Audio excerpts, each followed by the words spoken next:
양식 시작하는 줄 알고 한시간 시간이 어딘가에 붙일 필요 없는데 애기를 따라다니지 다 성격이 막 따라잡고 범자를 생각하니까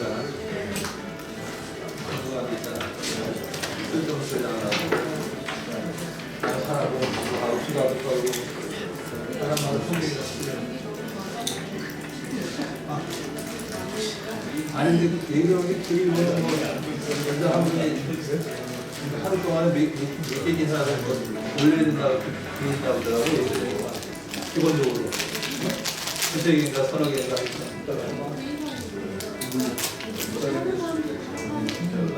근데 현장으로 들어오지 그렇게 또 현장 못 가는 데 보도자료 들어오고 편집이 따로 있고 현장 취재도 다 있고 맞아. 현장 취재를 그렇게 하더라고. 네. 팬들이 해주는 그렇게 안 하고 혼자 간다고 못하죠. 한 문제 뭐 현장 취재하고 끝나잖아. 왔다 갔다 하고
지하철로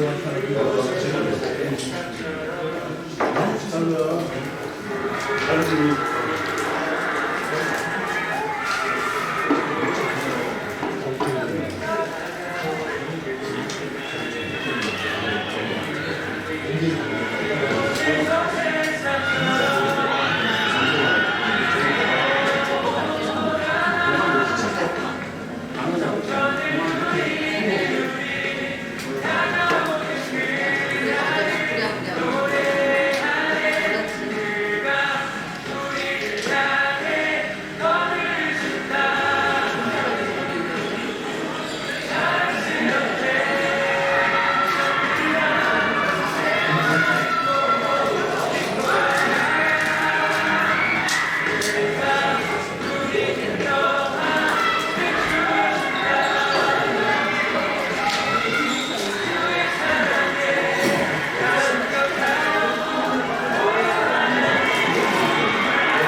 다 있죠.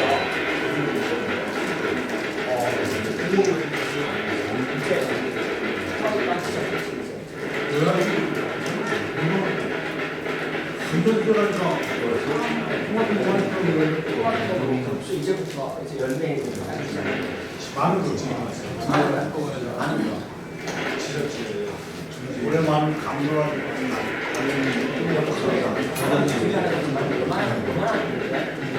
원래 왜?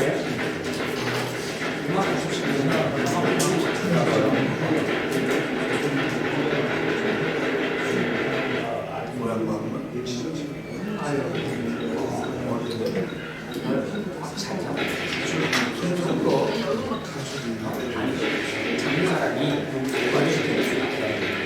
결이 있단 말이야. 결이 잘 잡아줘야 커지겠죠. 작년에 어차피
안녕하세요.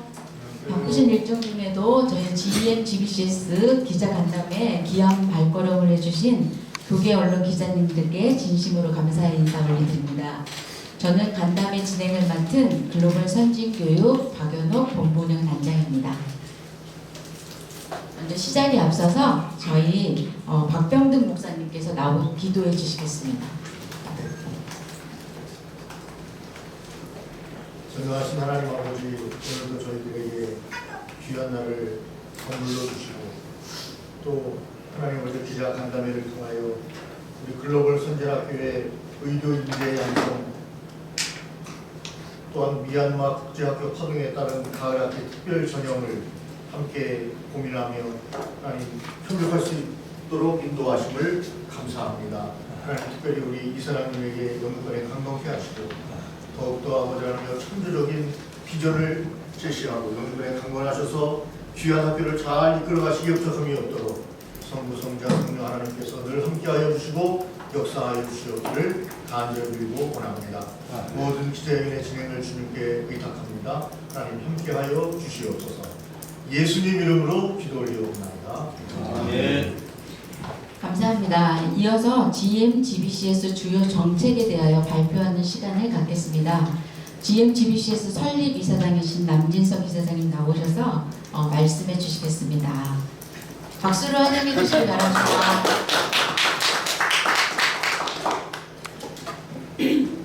많이 바쁘실 텐데 이렇게 좀 급하게 오셨는데 여러 언론사에서 함께해 주셔서 깊이 감사드립니다. 제가 오늘 그냥 앉아서 네.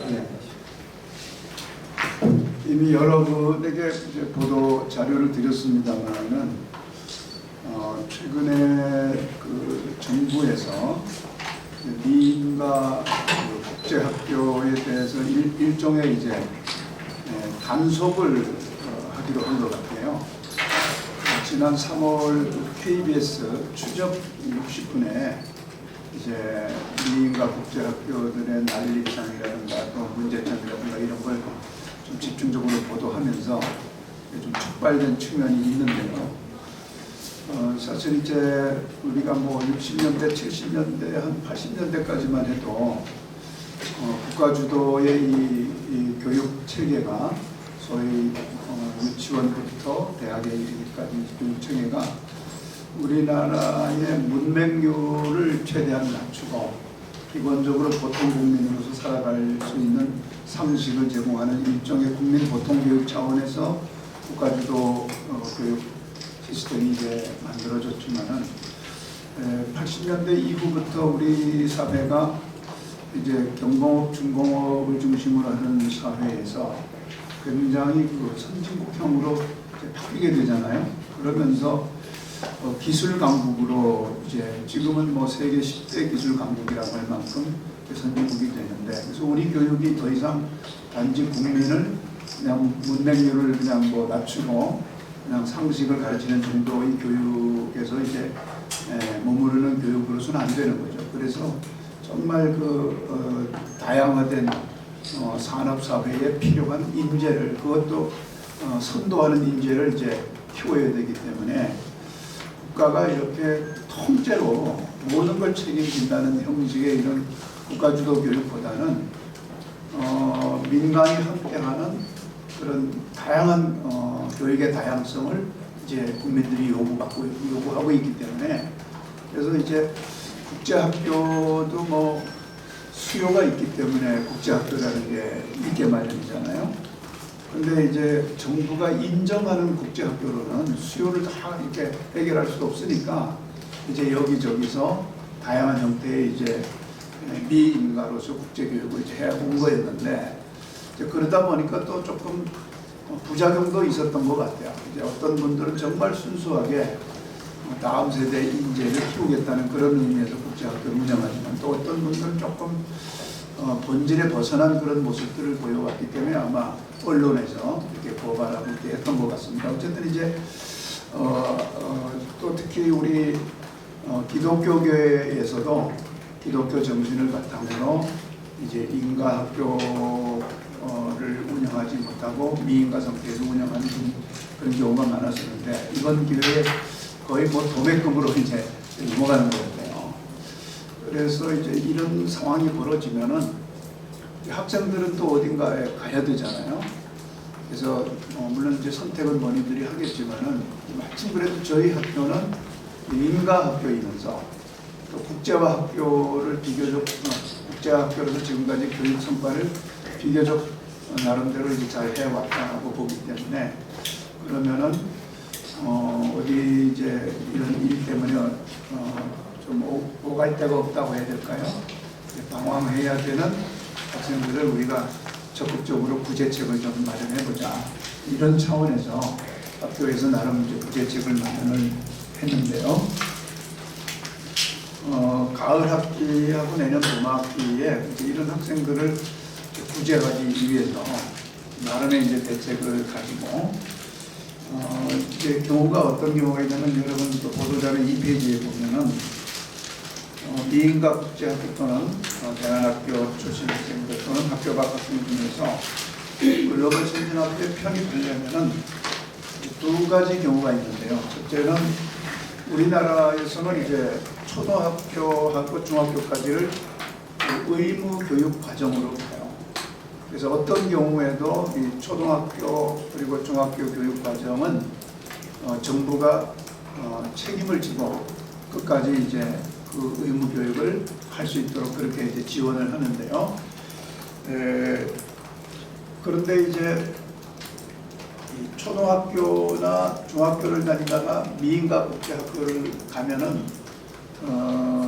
공립학교에서는 그 아이들을 이제 정원 외 관리라고 해서 지속적으로 이제 계속 관리를 추적하게 되죠. 그러니까 내가 지금 공립학교에 다니지는 않지만은 현재 어느 미인가 학교에 가 있는지 이런 걸 계속 이제 정기적으로 점검하고 추적하고 이렇게 하거든요. 그렇지만 이 학생들이 이제 다시 정규 학교로 돌아와야 된다고 했을 때, 그러니까 글로벌 선진학교 같은 경우는 학력이 인정되는 학교이기 때문에 이제 법적으로는 정규 학교에 해당이 되는 거예요. 그러니까 이 친구들이 같은 대안학교라고 해서 미인가 상태에 있다가 정규 학교인 글로벌 선진학교에 바로 절차 없이 들어오기가 상당히 어려운 구조입니다. 그래서 이제 그렇게 하려면은 일단은 이제 그 검정고시를 봐야 되는데요. 검정고시가 1년에 4월달, 8월달 이렇게 두 번 보거든요. 근데 대체로 그렇게 어렵지는 않습니다. 이제 옛날에는 과목별로 60점 이상을 다 받아야겠지만 이제 최근에는 평균 60점이면은 다 합격을 해요. 그러니까 뭐 어떤 과목은 좀 60점 미만이라 하더라도 다른 과목에서 점수를 좀 더 따면은 다 이제 합격을 시키거든요. 그래서 이렇게 어려운 과정은 아니기 때문에 되게 이제 저희도 세종에 있는 학교는 학력을 인가받은 학교가 아니고 그 학교는 대한교육기관법에 의해서 등록된 이제 학교라서 세종에 있는 학교는 이 학력 검정 고시를 이제 봐야 되는 거거든요. 근데 되게 학력 검정 고시를 보면은 거의 모든 학생이 다 합격하는 것 같아요. 그래서 이렇게 검정 고시가 이제 어려운 과정은 아니기 때문에 조금만 준비해서 검정 고시를 패스를 하고 이제 학교에 오면은 이 친구가 그 자기 학년에 가서 공부할 만한 학력을 갖추고 있는지를 또 테스트하도록 되어 있어요. 그래서 국어, 영어, 수학, 사회나 과학 중에 하나 택일해 가지고 시험을 봐서 소정의 점수를 받으면은 이제 자기 학년에 가서 공부할 수 있는 자격이 있다고 보고 그 학년에 이제 배치를 하는 이런 형식이 되는 거고요. 근데 이제 저희 학교 같은 경우는 아시다시피 영어 능력이 어느 정도 있어야 이제 영어로 수업을 따라갈 수 있기 때문에 토플이나 듀오링고를 통해서 학교가 요구하는 소정의 점수를 받으면은 입학을 할 수가 있고요. 그리고 고등학교에 재학 중인 학생의 경우에도 역시 마찬가지로 이제 그런 과정을 이제 거쳐야 되는데요. 고등학교 경우에는 이제 그 의무 교육 과정은 아닙니다. 고등학교에 대한 학비를 정부에서 대주지만 무상으로 교육받을 수 있도록 해주지만 고등학교 과정은 의무 교육 과정은 아니에요. 그래서 이제 고등학교 경우는 의무 교육 과정이 아니기 때문에 교과별 이수 인정 평가를 잘 이제 통과하고 그러면은 고등학교 편입은 비교적 조금 더 용이한 측면이 있습니다. 그래서 이번에 그 이제 미인과 국제학교에 대한 정부의 어떤 뭐 일종의 단속 그런 과정 속에서 그 대한교육기관으로 등록해서 그 학교들이 다 정상적인 절차를 거쳐서 안전하게 운영되기를 바라지만 또 그러나 그런 과정 속에서 좀 어려움이 있는 학생들은 저희가 적극적으로 이제 수용하려고 그렇게 노력을 합니다. 그런 말씀을 드리고요. 그다음에 또 하나는 이제 저희 학교가 대안교육을 하다 보니까 일반 학교에서 아이들이 국내 수능 시험을 봐서 의과대학에 가는 이렇게 준비하기에는 상당한 어려움이 있어요. 그런데 이제 의료 영역이라는 게 선교적인 도구로서 상당히 중요한 의미를 갖지 않습니까? 그래서 그전에는 이제 어떻게 했냐면 저희 학교에서 학교를 졸업한 애들이 이제 해외에 있는 대학에 가서 이제 프리메드 의학 예비 과정을 이수한 다음에 국내에 와서 의전원을 응시를 했어요. 근데 이제 최근에는 이 의전원 하는 학교가 차의과대학 외에는 없습니다. 그러다 보니까 이제 많은 학생들이 한 10년 전만 해도 그렇게 해서 국내 의전원을 통해서 의사가 된 학생들이 한 10명 이상 됐는데 최근에 소위 말해서 그 의사를 배출하지 못하는 불임 학교처럼 이제 그렇게 됐어요. 근데 뭐 의사가 갖는 사회적 지위나 직업적 의미보다는 우리는 이제 의료 선교사로서 평생을 살아갈 수 있는 의사를 양성해내야 된다는 그런 사명감을 가지고 있는데 또 최근에 그 통계를 보니까요 2035년까지 약 27,000명 정도의 의사가 부족한 걸로 나와요. 물론 이제 대한의사협회에서는 조금 다른 의견을 갖고 있습니다만은 전반적으로는 이제 그렇기 때문에 정부에서도 좀 의과대학 진입을 조금 쉽게 해주고 그 대신 의료 사각지대에 가서 뭐 얼마 이상 이렇게 좀 의무 복무처럼 그렇게 하게 하면서라도 의사 수를 좀 늘려보는 그런 이제 좀 정책을 준비하고 있잖아요. 근데 이제 또 다른 측면에서 보니까 해외 의과대학을 졸업한 학생들 중에 우리나라 보건복지부에서 인정한 의과대학을 졸업한 학생들은 우리나라 그 국가시험, 그러니까 면허시험을 국시라고 그러잖아요. 국시를 볼 수 있는 자격이 이제 주어지게 돼 있더라고요. 그런데 이제 거창국제학교라고 그 헝가리에 있는 데브리천이라고 하는 의과대학하고 이제 소위 그 독점 계약을 해가지고 지난 한 15년 동안 꾸준히 국내 학생들을 파운데이션 과정이라고 해서 한 1년 정도 예비 교육 과정을 하고 헝가리에 보내가지고 꽤 많은 이제 의사를 배출하고 또 국내에서 의사 시험을 합격시켜가지고 국내 유수병원의 인턴 레지던트를 하기 위해서 성공적으로 하고 있는 학교가 이미 있습니다. 그런데 이제 뭐 저희 학교에서 다 거창국제학교로 보낼 수는 없기 때문에 그래서 저희가 이제 최근에 유럽에 있는 학교, 아시아에 있는 몇 개 학교하고 지금 구체적으로 협약도 하고 또 서로 상호 방문하면서 이제 그렇게 하기로 하고 현재 저희가 추진했거나 추진하는 학교가 몽골 국립의과대학, 일본 국제의료복지대학, 호주의 커틴의과대학, 그리고 유럽에 있는 폴란드 바르샤바 의과대학, 폴란드 우치의과대학, 체코 찰스대 제2의과대학, 이탈리아 밀라노 국제의과대학, 이탈리아 파비아 의과대학, 불가리아 플레븐 의과대학 이런 학교들하고 협약이나 또 협정을 맺어가지고 우리 학교에서 일정 수준 자격을 갖춘 아이들을 이제 보내는 거예요. 예를 들면 몽골 국립의과대학교하고는 이제 어떤 협약을 지금 1차 협약을 했고 이제 추진하고 있냐면은 몽골 국립의과대학에서 고등학교 과정에서 이러이러한 과목을 이러이러한 수준으로 이수한 학생을 우리 몽골 국립학교 대학에 보내면 무시험으로 합격을 시키겠다. 이렇게 또 유럽의 의과대학의 경우에는 이제 미국 의과대학에 비해서 학비가 한 30%밖에 안 돼요. 그러니까 뭐 국내에서 의과대학을 가는 것과 큰 차이가 없이 이제 의대 공부를 할 수가 있고 여러분 아시는 대로 이제 동구권, 구동구권이죠. 여기 이제 폴란드, 뭐 체코, 불가리아 이런 데는 이제 구동구권 유럽인데 이 소련 연방 체제 안에 있었잖아요 옛날에.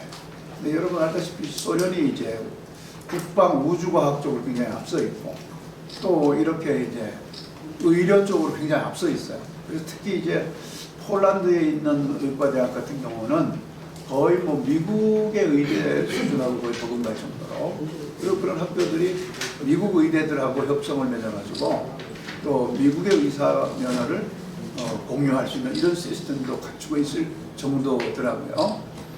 또 이탈리아 같은 경우도 이제 의학 수준이 상당히 높거든요. 왜냐하면 여러분 그 민간 항공기를 생산하는 전 세계 양대 회사가 있는데 하나는 보잉이고 하나는 에어버스잖아요.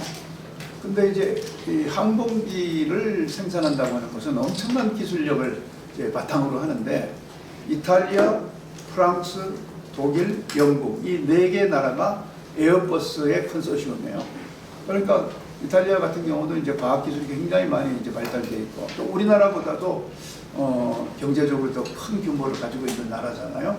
근데 이 이탈리아는 국립대학인데 외국인들을 내국인하고 동일하게 이제 혜택을 줘요. 그럼 그게 어느 정도냐?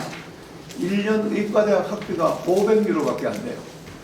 500유로면 한 100만 원도 채, 500만 원도 채 안 되는, 어떻게 되나? 1000만 원이 안 되나? 500유로면 어느 정도 되죠, 지금? 한 100만 원 정도 되나 보군요.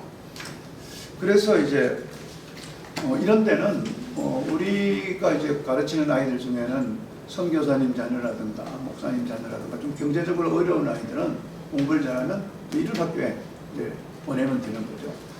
또 유럽도 보니까 이제 유럽 주요 국가나 주요 도시에 한인 선교사님들이 어디 가나 있더라고요. 이제 그런 분들도 유럽에 있는 뭐 이민자라든가 또 유럽에도 이제 그 이슬람이나 또 이 아시아 쪽에서 이 노동 이민이 많이 돼 있잖아요. 그들을 복음화시키기 위해서 한국에서 선교사님들이 많이 가 있는데 이렇게 이제 탁월한 능력을 가진 앞으로 의사가 되겠다고 하는 아이들이 오면은 그 선교사님들에게도 굉장히 그들을 돌보는 게 의미 있는 일이기 때문에 저희가 그렇게 협력을 해서 진행을 하고자 하고요. 또 혹시 이제 만약에 이 아이들이 그 의대를 마치고 한국에 돌아와서 만약에 의사 역할을 하겠다고 그러면 저희가 아예 유럽에 가 있는 동안에 한국의 국가 시험을 국시를 볼 수 있는 준비를 같이 해주는 거죠. 그리고 이제 여기 있는 국가들은 다 EU 국가들이에요. 그래서 EU는 어떤 나라에서든지 의사면을 가지면 EU 모든 나라에 가서 의료 행위를 할 수가 있어요. 그런데 이제 전제 조건이 뭐냐면 의료 행위를 하는 나라의 언어를 일정 수준 하는 테스트를 거쳐야 되는 거죠. 그렇지만 이제 대개 의과대학에 갈 정도 수준 아이들은 뭐 한국어는 물론이거니와 영어나 유럽의 다른 나라 언어들을 한두 언어씩 다 잘 할 수 있기 때문에 이런 부분에서 좋은 기회라고 그렇게 생각을 해서 저희가 올해부터 이제 문경 캠퍼스는 아예 이 바이오 메디칼 생명과학 의료 트랙으로 해가지고 전문적으로 아이들을 이제 키워내고 있고요. 또 음성 캠퍼스 역시 이 메디칼 트랙은 공통으로 함께 운영해서 많은 학생들을 의료사 교수의 꿈을 가지고 여러 대륙에 의과대학에 갈 수 있도록 돕고자 하는 프로그램을 마련을 했습니다. 여기 이제 자료에 나와 있지 않지만 다음번에 이제 우리 기자님들을 모시고 좀 구체적으로 얘기를 하려고 하는데요. 저희가 이제 사단법인 글로벌 선진 교육이잖아요. 이 법인체 이름이. 근데 이제 사단법인은 아시다시피 이제 비영리 단체죠. 근데 저희는 이제 비영리 단체 플러스 공익 단체예요. 그래서 비영리 공익 단체이기 때문에 학교를 할 수 있는 겁니다. 근데 이제 비영리 공익 단체로서 학교를 운영하면서 제일 좀 어려운 게 장학기금을 만들어서 아이들에게 줄 때 비영리 공익단체로서의 좀 한계가 있어요. 예를 들면요, 우리가 이제 장학기금을 이제 모금을 했어요. 근데 그 모금한 장학기금을 좀 어려운 학생들에게 우리가 이제 주고 싶잖아요. 그런데 우리가 찍어서, 그러니까 지목해서 주면 위법이 되는 거예요. 그럼 어떻게 해야 되느냐? 공고를 해야 되는 거예요. 이런 이유로 이런 자격을 갖춘 사람에게 우리가 장학금을 주겠다. 신청을 해라. 그래서 공정한 심사를 거쳐가지고 줄 때 그게 이제 합법이 되는데, 예컨대 그냥 비근한 예로 선교사 자녀나 목사님 자녀가 딱 그렇게 공고해가지고 응모해서 선택될 수 없는 경우도 많거든요. 그러면 이제 지목해서 줘야 되는데 그거 따지면 다 이제 위법성이 있는 거예요. 참 고민이 많았습니다. 좀 적극적으로 돕고 싶은데, 그래서 이제 저희가 검토를 해보니까 협동조합은 반대더라고요. 협동조합은 조합원에게 해줘야 되는 거예요. 그래서 협동조합을 만들어서 조합원에 가입시켜서 오히려 더 적극적으로 이제 이 장학 혜택도 주고 또 장학 기금을 마련하는 사업도 하고, 또 협동조합은 협동조합의 조합원에게 이익을 남겨서 배당하는 것이 협동조합의 목적이더라고요. 그래서 앞으로 저희가 이제 협동조합을 만들어서 조금 더 적극적으로 이제 장학 시혜를 주고자 하는 시스템을 만들고자 하는데요. 지금 이제 7월 달에 총회를 해서 8월부터 이제 그게 운영이 되도록 하려고 하기 때문에 그게 좀 충분히 잘 시스템이 정비가 되면 이제 여러분들에게 또 이것은 협동조합은 홍보를 열심히 해가지고 조합원을 모아야 되기 때문에 이제 그때는 저희가 광고비를 좀 쓰겠습니다.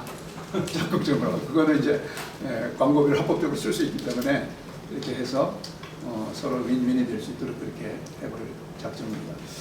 말씀을 여기까지만 드리고 또 질문 있거나 말씀 있으시면 듣겠습니다.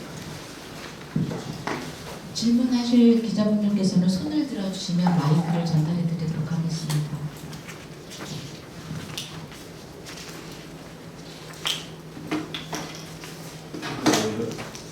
이사장님 말씀하셨던 것대로 네. 이렇게 그 대부분 기독교 대안학교들이 미인가잖아요. 그럼 대부분 다 해당되어 있는 건가요? 아니면 아닙니다. 이제 우리 대안학교 등록법에 등록되는 거하고 또 별개인가요? 미인가라 하면 대한교육기관 등록법에 의해서 등록되지 않은 학교. 그러니까 이제 우리 기독교 대안학교 중에 제가 보기 한 절반 정도는 그 대한교육기관법에 의해서 등록이 된 것 같아요. 절반 정도는 이제 미인가 상태에서 운영을 하는데 이제 조금 그 왜곡되게 얘기되는 게 하나 있는데 그게 뭐냐면 등록하면 기독교 교육을 잘 못한다 이런 인식들이 있는데 저희는 등록 정도가 아니라 인가학교인데도 기독교 교육하는데 전혀 문제 없어요. 그거에 대해서 현재까지는 정부가 뭐 이렇게 어려운 문제로 이렇게 하지 않거든요. 완전히 이제 그 자율성을 인정하고 있기 때문에 저는 가능하면 굳이 법을 위반할 필요가 없지 않나? 여러 가지 또 나름 뭐 사정이 있겠지만 또 대한교육기관법은 어느 정도까지 허용하냐면 자기 시설이 아닌 다른 시설을 임대해서 하는 거다 인정해 주거든요. 다만 이제 그 대신 이 나라에서 교육하니까 국적 있는 교육을 해라. 그러니까 너무 막 영어 이렇게 하지 말고 국어도 좀 가르치고 국사도 좀 가르치고 그렇게 해라 하는 이제 그 정도거든요.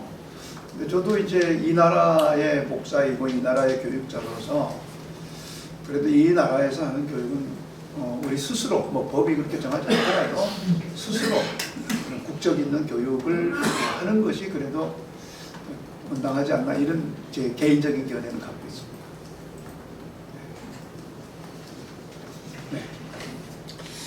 HB 한반도 방송의 전태석 기자입니다. 네. 저는 뭐 질이라기보다 네. 뭐 당부라 그러면 좋겠죠. 네. 아까 말씀 중에 그 선교라는 단어가 많이 와닿았어요. 네. 그래서 크리스찬 패밀리, 크리스찬 자녀를 둔 가정들이 관심이 안 많겠느냐 그런 마음이고 첫째는 둘째는 이제 여기 교계 기자들이 대부분 다 크리스찬이라고 보셔야 될 것 같습니다. 네. 그래서 교계 기자들이 많이 안다는 것은 이 방송이나 언론을 통해서 교계 언론을 통해서 많은 또 가족들이 많이 알 수 있겠다는 생각이 들어요. 네. 차제에 뭐 여건이 된다면은 아까 이야기는 문경이라든가 또 한 군데 어디죠? 음성입니다. 음성 이런데 뭐 경배가 나니까 네. 당일이라도 하면 이 기자들 네. 한번 현장을 보고 네. 더 익숙하게 하면은 네. 이 홍보나 PR이 좀 더 네. 나을 수 있지 않겠나 그래서 네. 제안을 드리는 말씀드린 겁니다. 네. 제가 공개적으로 말씀드릴게요. 이거는 편집을 해야 될 것 같은데. 그래요? 아니, 요 지금 얘기하는. 요거요? 그럼 나중에 잘라내겠습니다. 뭐 저기 그 만약에 여기 계신 분들이 저희 캠퍼스를 방문하신다면 뭐 숙박을 하시든 당일 가시든 편의를 제공하겠습니다. 혹시 요게 문제가 될까 봐요. 편의를 제공하겠습니다. 네.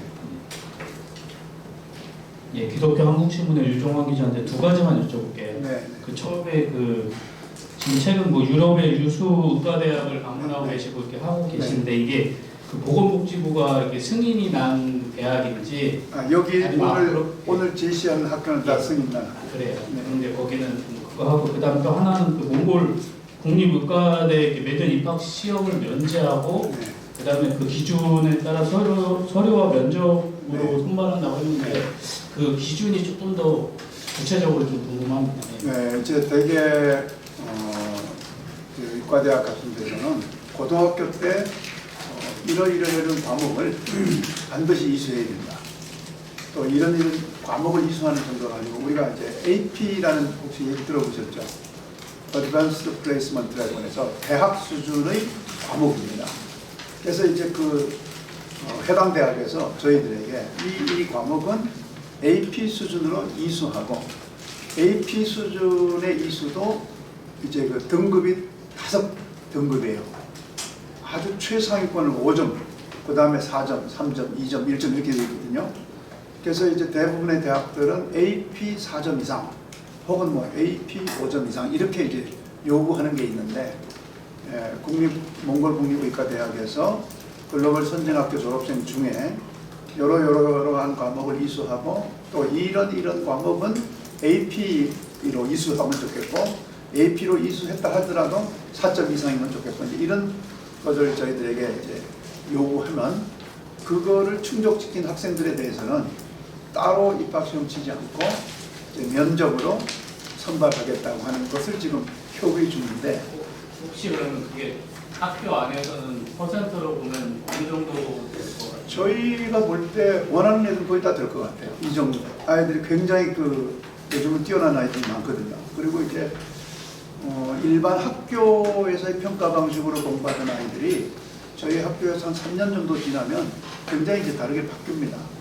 그래서 일반 학교에서는 조금 어려워하던 애들이 여기 와서는 쉬워하기도 하고 그래서 저희가 볼 때는 어느 정도 뭐 우리가 흔히 말하는 IQ가 경계선 이하만 아니라면은 누구든지 몇 년 동안 준비한다 이 정도는 할 수 있을 거라 이렇게 기대하고 있어요.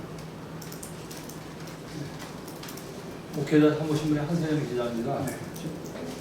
하여튼 이 글로벌 선진학교가 나로 이게 시경이 넓혀지면서 무려 이제 양서 본격 추진하게 좀 축하드리고 이 사장님들 어떤 학교를 운영하시면서 선교의 목적을 두는 특별히 의료선교사 쪽에 기여하시다는 고무적인 것 같습니다.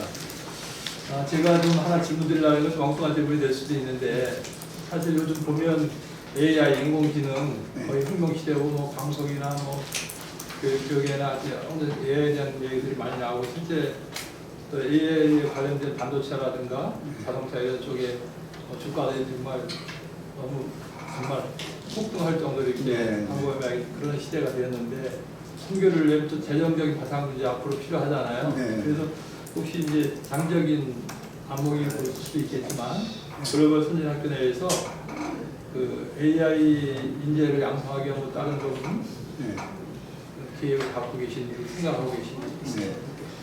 우선 이제 뭐 여러분 아시다시피 저희 학교는 이제 국가교육제대 같은 경우는 교육 과정을 한번 바꾸려고 그러면 수많은 그 이해관계들을 이제 협의해서 뭐 5년 단위로 이렇게 이제 정책을 바꾸잖아요. 저희는 뭐 규모가 작으니까 우리 내부적으로 어떤 결정을 하면 교육 과정을 바로 이제 바꿀 수 있잖아요. 그래서 이미 이제 문경 캠퍼스에는 5년 전부터 IT, AI 트랙이 있었어요. 아예 그걸 전문으로 가르치는. 그리고 저희가 이제 3년 전부터 매년 저희가 뭘 하냐면은 글로벌 유스 포럼이라고 해서 전 세계의 고등학생들을 저희가 초대를 해가지고 특정 주제를 두고 이제 소위 토론을 하게 하거든요. 그리고 이제 발표를 하게 하고 또 경쟁 토론, 디베이트라고 하는 경쟁 토론도 시키고 그렇게 하는데 3년 전부터 저희 주제는 계속 이제 AI 관련이었어요. 이번에 여러분도 알다시피 이제 뭐 AI도 이제 범용 AI 있고 뭐 스페셜 AI가 있고 또 휴머노이드가 있고 뭐 여러 가지 영역에서 AI가 활용되고 있잖아요. 그래서 이번에는 이제 소위 말하는 범용 AGI라고 그러죠. Artificial Generation, General. 그래서 이제 학교에서는 이제 그런 주제로 그 전체적인 그 분위기가 학생들이 학습의 툴로서 AI를 적극적으로 활용하는 분위기예요. 그래서 아마 제가 보기에는 우리나라 전국에 있는 학교 중에 우리가 스팀을 하고 있기 때문에 AI를 다루고 또 AI를 툴로 잘 쓰는 학교 중에서 아마 거의 탑 수준이 아닐까 그렇게 생각하고 있습니다. 그러면 3년, 5년 되셨다 그랬는데 그렇게 운영해 오신 게 네. 실제로 우리 글로벌 수준 학교에서 현재 대학 진학할 때 그런 쪽에 좀 전공을 시켜서 하는 학생들이 좀 많이 나오나요? 네, 이제 IT, AI 트랙을 공부하는 아이들은 아예 그쪽으로 가려고 그걸 선택했기 때문에 그러니까 고등학교 다닐 때 애들이 그걸 3년 동안 하거든요. 그리고 이제 갈 때 이제 IT 계열이나 AI 계열로 가게 되죠.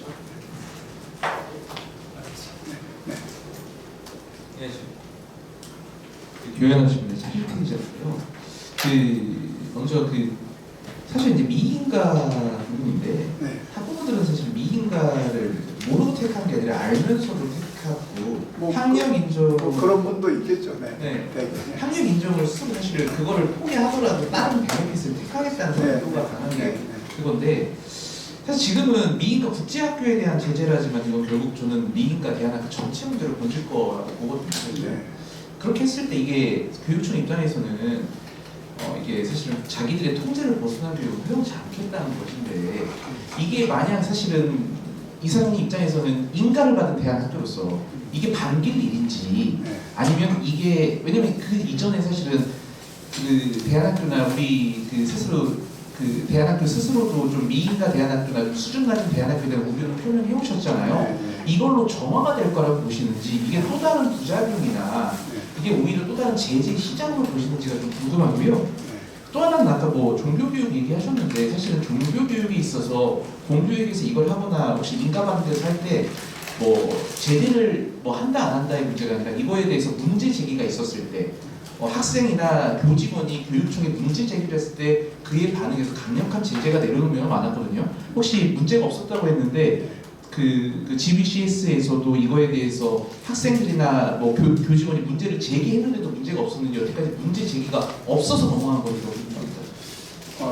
이제 우리 학교도 이제 인가대안 학교 각종 학교 범주에 들어가다 보니까 교육청이 적극적으로 지도 감독을 하는 교육기관이 됐잖아요. 그랬을 때 이제 교육청에서 야 너희들 왜 그렇게 너무 신앙교육을 강요 내지는 강조하는 게 아니냐 이렇게 얘기할 수도 있잖아요. 근데 현재까지 이제 여기에 대해서 그러니까 좀 너무 강력한 종교교육에 대한 불평은 좀 있었어요. 그리고 이제 우리 학교를 검색해 보면 그 학교는 너무 종교적이다, 뭐 너무 기독교적이다 이런 것도 좀 나오거든요. 그럼에도 불구하고 초중등교육법 60조의 3 거기에 따른 대통령령에 보면은 교육 교과 운영의 자율권을 우리가 갖게 돼 있어요. 법으로 보호받게 돼 있거든요. 그러니까 교육청에서 저희에게 너희 왜 그렇게 교육하냐라고 말을 할 수 없는 게 법입니다. 그게. 그래서 다만 이제 학생들을 요즘 보면 이제 학생 인권 해가지고 뭐 학교에서 학생들에게 이것도 제재하면 안 된다, 저것도 제재하면 안 된다, 뭐 이런 거 많잖아요.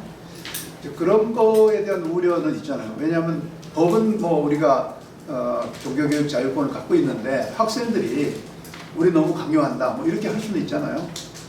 그래서 이제 입학 당시에 아예 이런 교육을 성실하게 받겠다고 하는 서약을 학부모로부터 학생으로부터 다 받아내요. 그래서 이제 그런 부분에서 이제 안전장치를 갖게 되는 거고요. 그래서 현재까지는 약간의 뭐 불편을 얘기하는 게 있었지만 그게 뭐 법적인 공방으로 번지거나 이제 그런 일은 없었고요. 아까 처음 이제 질문하셨던 문제는 이제 미인가 그 학교, 그러니까 미인가 대안학교도 하든 뭐 국제학교든 미인가 학교가 교육의 자율성을 확대시킨 바람직한 모습인가에 관한 거예요. 예컨대 이제 우리가 뭐 다양한 민법이 있고 또 상법이 있고 여러 가지 분야별로 법들이 있잖아요. 이런 것들은 이제 조화와 균형을 위해서 이제 어떤 국가의 법령을 만들어가는 체제를 통해서 적당한 지점에서 이렇게 서로 타협적으로 만들어진 법들이잖아요. 어떤 법은 사실 국회가 만들었지만 상당히 불편한 법도 있고 또 좀 위헌적인 요소를 갖는 법도 사실 있지 않습니까? 그래도 그게 이제 우리가 가지고 있는 입법의 합리적 과정을 거쳤다고 여기기 때문에 우리가 그냥 받아들이는 거잖아요. 그런데 이제 법의 사각지대에 있을 때에 이제 교육 감독을 하는 교육청, 소위 말해서 국가교육부는 법이 만들어지지 않는 사각지대에 있는 어떤 교육 행위에 대해서 상당히 이제 난감한 상황이 생기는 거예요. 어떨 때 난감한 상황이 생기냐. 예를 들면 미인가 국제학교나 미인가 대안학교에서 관리를 잘못해가지고 뭐 아이가 죽는 일이 생겼다든가 아니면 뭐 엄청난 그런 뭐 금전적 피해를 만들어내는 일이 생겼다든가 뭐 이런 어떤 그런 그 부정적인 일이 생기면 교육부가 개입을 못하는 거예요. 왜냐하면 법적 사각지대에 있기 때문에. 그러면 이제 그랬을 때는 당사자끼리 해결하라고 방치하면 이제 국민의 여론이 들끓죠. 도대체 뭐하냐? 뭐 이렇게 이제 해서 이런 것들 때문에 그래 마음대로 하시되 그래도 어떤 그 법적 테두리 안에 좀 들어주면 좋겠다. 그게 이제 대한교육기관법이거든요. 근데 이제 대한교육기관법에 저희가 그 세종에 있는 캠퍼스를 운영해보니 사실 뭐 거의 간섭이 없다고 해야 되나요? 점검 정도? 그러니까 점검 정도 하는 것 같아요. 그런데 이제 대한교육기관법에 맹점이 있습니다. 그 맹점이 뭐냐면 국적 있는 교육을 하라고 하는 거는 오케이 좋은데 너무 영어 교육에 대해서 무슨 범죄화하는 이런 측면이 좀 있어요. 영어를 많이 교육하면 그게 무슨 범죄 행위인 것처럼 그걸 이제 일정 부분 금지하는 게 있다 보니까 그 테두리를 못 들어오는 거예요. 영어 교육을 강조하려고 하면 거기 들어가면 좀 어려움이 있는 거예요. 그래서 이제 오히려 이번 계기에 저는 이제 제 생각은 대한교육기관법에 손을 조금 대서 국적 있는 교육을 조금 더 강조해주고 그 대신 이런 그 외국어 교육이나 국제화 교육을 좀 더 자율적으로 할 수 있도록 이렇게 열어주면 굳이 그분들이 미등록할 이유는 없거든요. 등록을 하면 이제 그런 교육 과정을 편성하는데 제한이 있으니까 이제 그런 거거든요. 그래서 오히려 이 기회에 저는 그런 걸 좀 적극적으로 검토할 수 있는 기회가 되면 좋겠다 하는 것하고 또 지금 그 교육부에서도 보니까 가능하면 대한교육기관법에서 등록을 좀 하고 해라 이런 입장인 것 같고요. 또 실제적인 피해가 좀 많이 있었던 것 같습니다. 예를 들면 이제 비용은 상당히 많이 냈는데 중간에 학교가 없어지면서 그 비용을 다 뜯긴다든가 등등등 이제 추적 90분인가요? 60분이 거기 보니까 이제 그런 내용들이 좀 들어있더라고요. 그래서 이제 저는 어떤 입장이냐면은 이런 그 자율성을 가진 교육의 다양성이 침해받지 않도록 국가가 좀 더 이 미인과 국제학교의 장점을 살리는 쪽으로 법을 좀 더 개선해주고 또 당장은 지금 이제 그것 때문에 피해를 받는 학생이 있다면 우리가 조금이나마 이제 구제하는 쪽으로 그렇게 하면 좋겠다 이런 입장입니다. 대답이 됐나 모르겠어요. 네. 지금 의료 저희 이제 국내에서 의료인 배출이 어려운 실정이라서 이런 취지에 네. 요거 의료인 배출하고 양성하는 쪽에 뭔가 포커스를 좀 맞추고 있으신 것 같은데 의료 트랙 1기가 완전히 의료인이 되려면 10년 후에 네. 가능하지 않을까요? 네, 그렇습니다. 네. 그러면 사실은 그 국내에 오히려 해외에서 나가서 의료인이 돼서 국내에 선교를 하게 되는 그런 입장이 될 수도 있는데 지금 현재는 모집을 해서 누구나 또 이렇게 뭔가 의협심을 가지고 들어올 수가 있어요.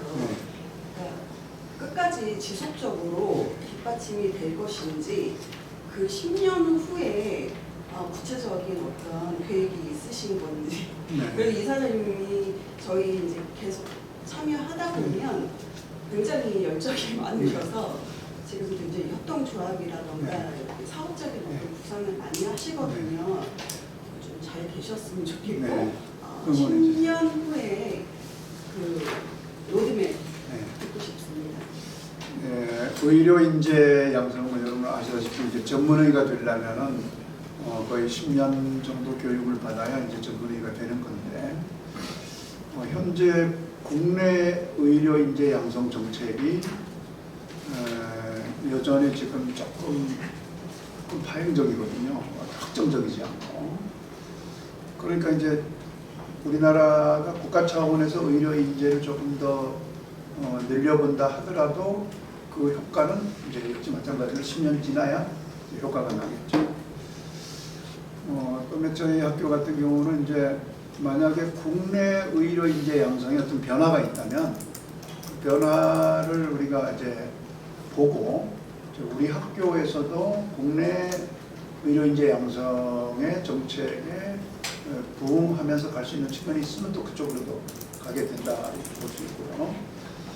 최근에 저희가 이제 JMA라고 해서 주니어 밀리터리 아카데미라는 과정, 그러니까 이제 사관학교에 아이들이 갈 수 있도록 하는 과정을 올 이제 봄학기부터 시작을 했어요. 많은 학생들이 응모는 하지 않았지만 사관학교에서 선발된 학생들이 꽤 많은 학생들이 중간에 이탈을 한대요. 그것은 뭐 그만큼 이제 아이들이 어떤 신체적인 강도 높은 훈련 이런 걸 이제 못 견딘다는 뜻이거든요. 근데 저희 학교는 오히려 뭐 태권도 3단을 또 2단을 다 따게 하고 또 체육 활동을 굉장히 강조하고 이렇기 때문에 체력이 아마 제 생각에 이것도 좀 건방진 얘기일 수도 있지만 체력적으로 보면 아마 어느 중고등학교 나온 애들보다 강한 체력을 갖고 있다고 보거든요. 왜 그러냐면 우리 학교에서 그 기숙사에서 되게 조금 힘들어하던 애들이 군대 가서 다 모범사병이에요. 다.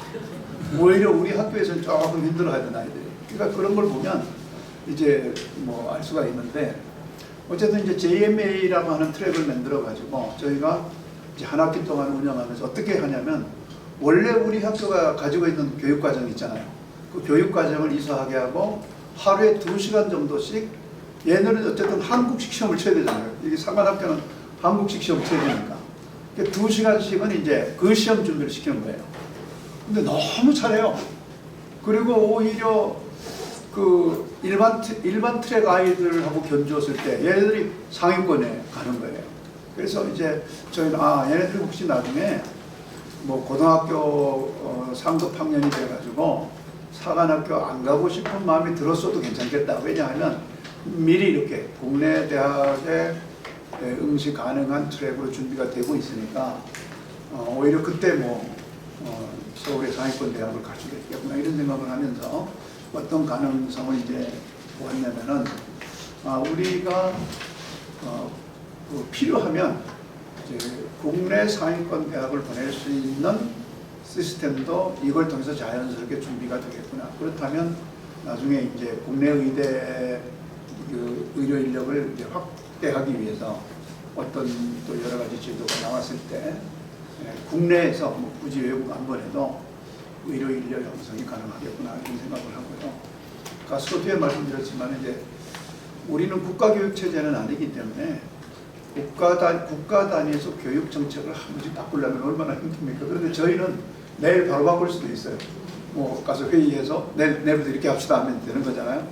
그래서 이제 순발력 있게 그때 사회가 필요로 하는 인재를 어떻게 더 효과적으로 양성할 것인가를 검토해서 교육과정을 변화시킬 수 있는 그런 이제 입장에 있으니까 아마 10년 후에는 또 다른 모습으로 잘 가고 있을 거라고 생각합니다.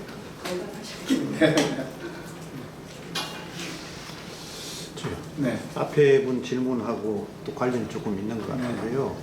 자, 뒤에 마지막에 이렇게 많은 동구권에 의과대학을 많이 이렇게 학교 마크를 많이 올려놓고 또 이탈리아 대학이나 의대에 집중대가 되어 있는데 자, 여기에 이제 선교 우려를 하고 현재 포지셔닝을 하겠다 그러면 굉장히 뭐 좋은 일이죠. 그건 뭐 그것도 바람직한 일이고 또 그래 되면은 학교가 지향하는 바하고 맞아 떨어지기 괜찮은데 아까 이제 이사장님 말씀했듯이 또 거기 있다가 국내에 돌아오려는 의향이 있는 사람이 상당수가 있을 수 있으면은 그걸 어렌지해서 계속적으로 서포트하겠다 이 말씀하셨는데 네, 그렇습니다. 그 시스템 굉장히 중요할 것 같아요. 네. 그게 이제 보여줘야 사람들이 열심히 하다가 또 이쪽에 와서도 할 수 있다. 네. 그런 또 안도심을 가지거든요. 네.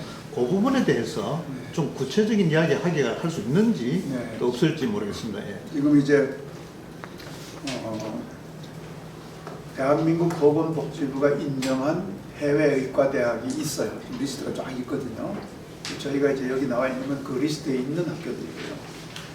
그러면 이제 그 학교를 졸업하면 정상적으로 졸업하면 이제 그 나라의 의사가 되는 거죠.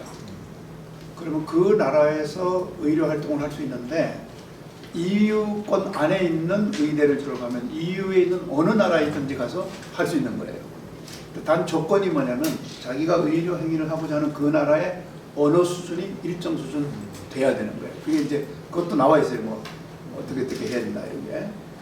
근데 이제 어떤 학생은 나는 EU에서 안 하고 그냥 국내에 와서 하겠다. 그런 학생들은 아까 말씀드린 대로 그 현지에서 의사 공부를 하면서 국내의 의사고시 시험 준비를 같이 시키는 거예요. 필요하면 특정 학교에 아이들이 많이 가 있으면 우리가 아예 사람을 보내서라도 그렇게 하면 이제 지금 이미 이건 이제 케이스가 많이 있습니다. 이제 이렇게 해서 국내 의사가 된 의사들이 100명이 넘어가죠. 그러니까 상당수의 외국 의대를 졸업한 친구들이 국시를 봐서 국내 의대에 국내 의사가 돼서 이제 뭐 예를 들면 삼성병원, 아산병원, 서울대병원, 연세대병원 이런 데 가서 다 레지던트 다 해요. 그리고 이제 이미 전문의가 된 친구들도 있고요. 그래서 이건 이제 그렇게 저희가 이제 추진할 생각이고요. 또 이제 이런 경우가 있습니다. EU에서 의사 면허를 가지고 있으면 우리는 무조건 우리나라에서 받아준다. 이런 나라도 많아요. 그러니까 이제 EU 국가뿐만 아니라 뭐 예를 들면 인근 여기 중국도 대한민국 의사 자격, 미국 의사 자격, EU 의사 자격, 또 뭐 러시아 의사 자격 이런 그 중국이 지정한 나라의 의사 자격을 가진 사람들은 중국 가서 의료 행위할 수 있어요. 그리고 이제 뭐 여러분 아시다시피 이런 건 기사화 시킬 필요는 없습니다만은 중국 분들이 한국인 의사를 그렇게 좋아한대요. 네, 아주 그냥 뭐 한국인 의사가 개업을 하면 그렇게 많이 오나 봐요. 네, 그 한국인들이 이제 의료 기술이 좋다는 뭐 그런 것들이 많이 있나 봐요.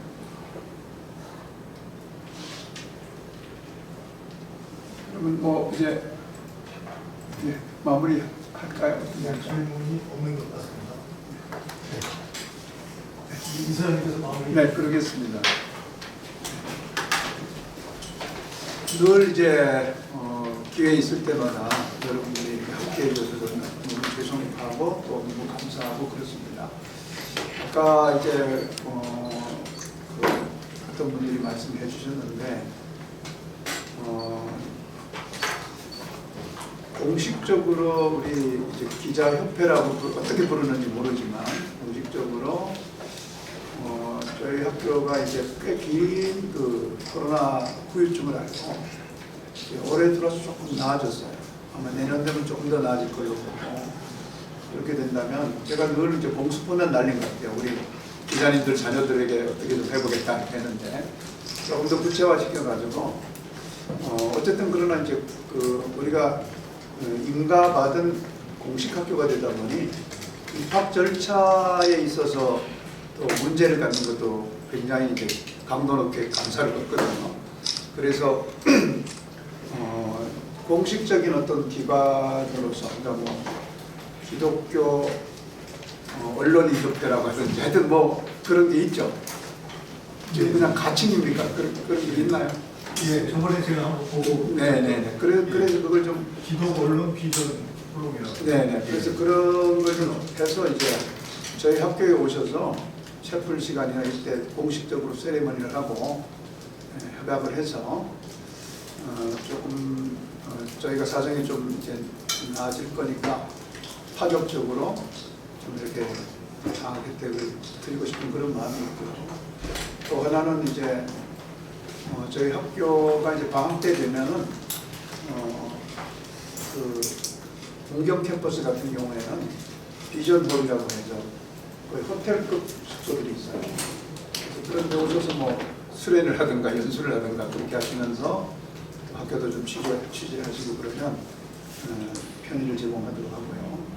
만약에 이제 혼자 단독으로 취재 오셔도 저희가 가능하면 편의를 제공해서 잘 취재하시도록 그렇게 하겠습니다. 오늘 이렇게 귀한 시간 내주신 것 다시 한번 감사드리고 하나님께 영광을 올려드립니다. 고맙습니다. 이것으로 기자 간담회를 마치겠습니다. 잠깐 앉아 계시면 기념 촬영하겠습니다.